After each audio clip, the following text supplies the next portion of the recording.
दिमाग का दही होके रह गया ये इंडिया का। मैंने एशिया कप का रूस्टर देख लिया है। रूस्टर में आपको बता देता हूँ, एक होता है स्क्वाड, एक होता है ये रूस्टर जिसके अंदर काफी सारे जो प्लेयर्स होते हैं ना, जो पूरी की पूरी आपके पास एक खेप होती है, उसमें से आपने 15 सिलेक्ट करने होते हैं। मैंने अपना सर पकड़ लिया, मुझसे 15 नहीं सिलेक्ट हुए, और ये मैं चैलेंज के साथ कह सकता हूं कि आप भी इनमें से 15 सिलेक्ट नहीं कर सकते। ये सिलेक्टर्स की ही हिम्मत है। अब आप जरा एक दफा ये एशिया कप का इंडिया का 2025 का रूस्टर देखें, जिसके अंदर कौन कौन से प्लेयर शामिल हैं। और टीम इंडिया के जो 15 नाम है वो फाइनल हो चुके हैं। शुभमन गिल और अभिषेक शर्मा सबसे पहले तो यही दोनों ओपनिंग करते हुए नजर आएंगे। जो खबर हमारे पास आ रही है कि गिल और अभिषेक ओपनिंग करते हुए नजर आएंगे।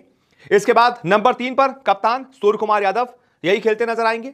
नंबर 4 पर संजू सैमसन आ सकते हैं। वैसे संजू और अभिषेक अभी तक ओपनिंग कर रहे थे, क्योंकि आप गिल को अब दरकिनार नहीं कर सकते, इस वजह से गिल को आप जो है वो ओपनिंग करवाएंगे यशस्वी के माफ कीजिएगा अभिषेक शर्मा के साथ, और नंबर 4 पर फिर संजू सैमसन आएंगे। और संजू सैमसन ही आपके एक तरीके से हाँ तो भाई डर का माहौल है चारों तरफ। क्या होगा हमारा जब हमारे ये नंबर 1 बॉलर सामना करेंगे इस आईपीएल के भेड़ियों का, जो T20 क्रिकेट की मां बहन करके फिर खेलते हैं, जो सेट हो जाते हैं तो 250 के स्ट्राइक रेट को टच करते हैं, जिन्होंने हर बड़े बॉलर्स का कचुम्बर कीमा बना रखा है।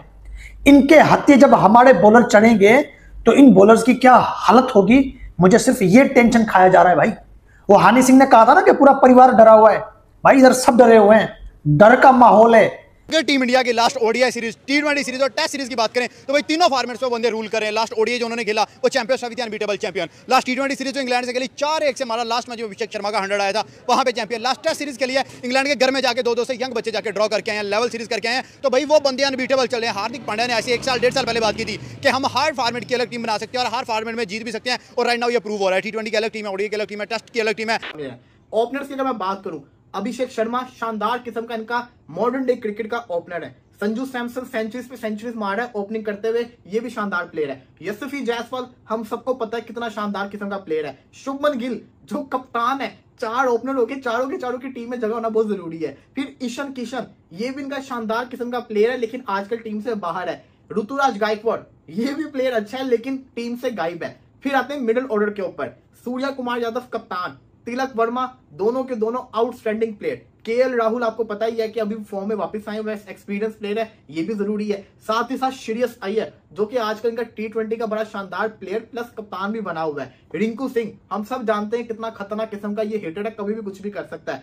साई सुदर्शन, एक इनका यंग लड़का उभर कर आ रहा है, आईपीएल का टॉप स्कोरर बना हुआ है। इसी के साथ साथ फिर इनका आता है जितेश शर्मा, आरसीबी हमने देखा था आईपीएल खेलते इसने आरसीबी के लिए क्या शानदार परफॉर्मेंसेस करके दिखाई थी। रेयान पराग, ये भी इस लिस्ट के अंदर शामिल है, ये भी एक टैलेंटेड प्लेयर है। फिर साथ आता है इसी के साथ साथ ऋषभ पंत। अब ऋषभ पंत को भी बाहर तो नहीं ना कर सकता, ये भी कितना बड़ा प्लेयर है। अब आप खुद सोचो, अभी मैंने खाली आपको ओपनर्स बताए हैं और मिडिल ऑर्डर के बल्लेबाज बताए हैं, तो ये कितने हो गए हैं? यही 15 हो गए हैं, यही 15 हो गए। अभी आगे सुनते रहो आप। जरा ऑलराउंडर्स की तरह बात करते हैं। हार्दिक पांड्या लाजमी टीम में होना चाहिए। अक्षर पटेल, और भाई T20 वर्ल्ड कप जितवाया हुआ अक्षर पटेल ने, उसको कैसे नहीं रखोगे टीम के अंदर। Shivam Dubey T20 world cup team का पार्ट था।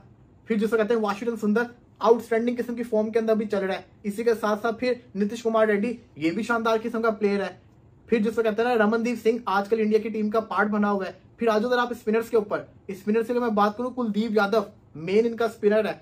वरुण चक्रवर्ती T20 के अंदर बहुत मेन इनका स्पिनर बना हुआ है। रवि बिश्नोई T20 टीम का पार्ट बना हुआ है। युजवेंद्र चाहल, अभी तो इसके अंदर जिसको कहते हैं ना, अभी अश्विन वगैरह रिटायर हो चुके हुए हैं। फिर पेसर के ऊपर आ जाओ। पेसर की अगर मैं बात करूं तो बुमराह, अर्शदीप सिंह, सिराज, तीनों लाजमी होने चाहिए बॉलर। इसी के साथ साथ फिर जिसको कहते हैं ना, हर्षित राणा, प्रसिद्ध कृष्णा, यश दयाल, खलील अहमद, मुकेश कुमार, आकाशदीप। अब मुझे तुम ये खुद बता दो, 6 पेसर, 9 जिसको कहते हैं ना 9 पेसर, 3 स्पिनर, बल्कि 9 पेसर 4 स्पिनर और ऑलराउंडर्स इनके 6, तो 4 और 6 10 हो गए, 10 और 9 19, 19 में 15 डालो। ये 34 बंदों का जो रूस्टर है, इसके अंदर से 15 कैसे सिलेक्ट करोगे, मुझे ये बता दो, कैसे सिलेक्ट करोगे? मेरा सच्ची में दिमाग जिसको कहते हैं ना फटने वाला हो गया जब मैंने ये देखा इंडिया का रूस्टर। अब इसमें से 15 कैसे सिलेक्ट होंगे, मेरा चैलेंज है कोई अपना 15 सिलेक्ट करके बता दे। 15 रुकनी स्क्वाड मुझे बता। अभिषेक शर्मा, तिलक वर्मा, यशस्वी जायसवाल, इन्होंने जो क्रिकेट में कहर मचाया है ना, ये कहर अभी पुराना नहीं है, ये जुमा 8 दिन हुए हैं इस कहर को। ये जब सेट होते हैं तो 250 और 200 के स्ट्राइक रेट के बीच में ये जो है कि तबाही मचाते हैं। तो भाई क्या होगा हमारे बॉलर्स का जब इनके सामने आएंगे, इसके ऊपर तफसील से बात करते हैं। चैनल को सब्सक्राइब और वीडियो को लाइक जरूर करते जाना। अभिषेक शर्मा, तिलक वर्मा और यशस्वी जायसवाल, एशिया कप में ये तीनों बैट्समैन एक ही प्लेइंग 11 में होंगे। हाँ, संजू सैमसन और जो है कि शुभमन गिल, इन दोनों में से कोई एक होगा। कप्तान गिल नहीं है, कप्तान सूर्यकुमार यादव होगा।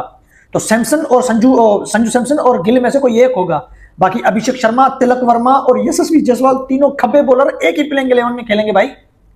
और जब ये सेट होते हैं ना तो 250 का स्ट्राइक रेट कोई मायने नहीं रखता इनके सामने। ऐसी कहर वाली ये बैटिंग करते हैं। तो भाई हारिस रऊफ, नसीम शाह और शहनशाह अफरीदी, इनकी छोटी बड़ी टीमें क्या हालत कर चुकी हैं वो तो आप लोगों के सामने है। अब इनके साथ छोटी टीमों ने क्या किया है वो आप लोग देख चुके हैं। और उन्होंने बड़े बड़े बॉलर्स का किस तरह से कैरियर बर्बाद करके रखा है इंटरनेशनल और आईपीएल में, वो भी आप लोगों ने देख लिया है। तो क्या हमारे बॉलर्स इन बैट्समैनों का मुकाबला करेंगे? इनको रोक पाएंगे? अभिषेक शर्मा से बचोगे तो जायसवाल जो कि क्लास ले लेगा, जायसवाल से बचोगे तो वर्मा, तिलक वर्मा क्लास ले लेगा। अगर इन तीनों से बच गए तो भाई नीचे सूर्या, पांड्या, शिवम दुबे, इनसे तो बचोगे भी नहीं। पहली बात तो दुबे और पांड्या इनकी तो बैटिंग आएगी ही नहीं, क्योंकि अभिषेक शर्मा, तिलक वर्मा और यशस्वी जायसवाल या संजू या गिल ये आउट होंगे तो वो आएंगे ना, ये तो आउट होंगे नहीं। और ये जब आउट होंगे तो इनका स्ट्राइक रेट टच कर रहा होगा 250, 230, 240 का, मतलब पेल पाल के फिर जाएंगे। सर क्या वजह है हर फॉर्मेट में अलग प्लेयर और इतनी जबरदस्त? देखें, हार्दिक पांड्या ने जो बात की थी उसने कुछ सोच समझ के की थी। अगर आप देखें उनकी रणजी लोग ट्रोल कर रहे थे तब उसे, ट्रोल का रिजल्ट भी तो देखे ना कि उसके बाद टी20 वर्ल्ड कप हुआ, अनबीटेबल जीते। उससे पहले एशिया कप हुआ, श्रीलंका के अंदर अनबीटेबल जीते थे। उसके बाद आप ओडीआई वर्ल्ड कप के अंदर 10 की स्ट्रीक लगाई उन्होंने, ठीक है। उसके बाद आप टी20 वर्ल्ड कप देख लें, आप इंग्लैंड के अंदर उनकी सीरीज देख लें, फिर चैंपियन ट्रॉफी जिसका होस्ट पाकिस्तान था उसके अंदर सिचुएशन देख लें। हर एक के अंदर उन्होंने हालात ये रखे कि मतलब अनबीटेबल जा रहे हैं। उनको भागते हुए स्पिनर्स का ट्रोल दिया गया, ठीक है। उसके बाद इस वक्त आप देखें इंडियन कैप्टन जो है कपिल देव, उसका क्या बयान था कि इंडिया के पास इस वक्त का हिस्ट्री का बेस्ट बॉलिंग अटैक है। इंडिया के पास कभी ऐसा बॉलिंग अटैक नहीं हुआ, अगर कपिल देव था या उससे पहले कोई भी था, साथ देने वाले कोई नहीं थे। अभी जसप्रीत बुमराह जो है वो वन ऑफ द बेस्ट दुनिया का बॉलर है, ठीक है। उसका साथ देने वाले आप देखें, हर्षित राणा की बात कर लें आप, उसके बाद सिराज की बात कर लें, मोहम्मद शमी की बात कर लें, अर्शदीप सिंह की बात करें, ये आकाशदीप की बात कर लें, ठीक है। जो भी है ऑन द डे किसी भी जगह के ऊपर जो है वो फाइवर करने की अहलियत रखता है, ठीक है। तो जहां तक उनकी आपने बात की कि मतलब बैक एंड पे स्टोरी क्या है, तो उसका जो आईपीएल है और उनकी जो रणजी ट्रॉफी है, ठीक है, ये कन्फर्म है कि दो चीज़ें हैं जहाँ से ग्रूम करके वो बंदा लेकर आते हैं। उन्होंने कोई ऐसा नहीं किया कि कोई 18 साल है, 17 साल है या कोई 19-20 साल का, मतलब जिसका पता है कि ये मैच्योर क्रिकेटर बन सकता है उसके ऊपर वो इन्वेस्ट करते हैं। आज से तकरीबन 1.5 साल पहले हार्दिक पांड्या ने एक बात की थी। उसने कहा था कि हमारी टीम ऐसी है, वाहिद हमारी इंडिया की टीम है जो एक ही वक्त में, एक ही दिन में 3 मुल्कों में अलग-अलग हमारी 3 टीमें खेल सकती हैं। और लोगों ने इसका मजाक बनाया था। नहीं, मजाक नहीं बनाया था। चलो कुछ लोग होते हैं ट्रोल करने के, लेकिन मोस्टली लोगों ने उसे अप्रिशिएट किया था क्योंकि वो रियलिटी देख रहे थे। उसमें यह था कि उनको उसने कहा था कि हमारी T20 टीम उस एक मुल्क में खेलेगी, वनडे टीम एक मुल्क में खेलेगी और टेस्ट हमारी एक टीम में खेल